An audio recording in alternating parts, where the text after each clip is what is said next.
قال لك نهفك الشوق انا مستنيك فوق.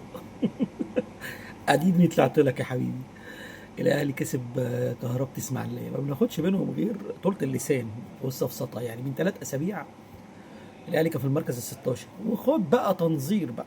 يا الاهلي شرع الهبوط، الاهلي مش هو المنافس، احنا بننافس المصري البورسعيدي. ان هفك الشوق انا مستنيك فوق. طب يا حبيبي 3 اسابيع وانا اللي بقيت في الصداره وبماتش اقل. يعني لو كسبنا الماتش هنفرق 3 نقط كمان على الزمالك والمصري. آه ماتش كان ماشي حلو بتاع الاهلي والكهرباء، ماشي زي الفل.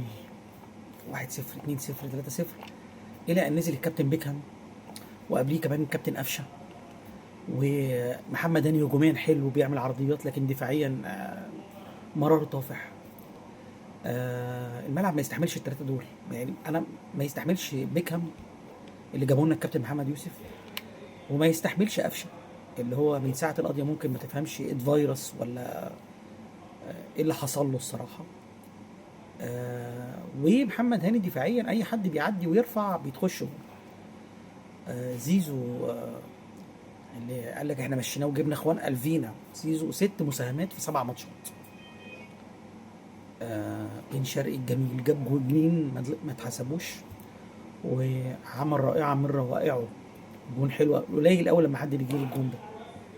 يعني من ساعه اسامه ابو علي ما عندناش حد. وكان مش عارف قفشه رايح يتخانق مع بن شرقي، اللي هو عايز يشوط. يا عم امشي، يا عم روح روح بس خد لك حقنه المقويات بتاعت الديك الهيطه دي بتاعت فيلم ممكن زيزو حبيبي عشان ترجع لمستواك يا قفشه.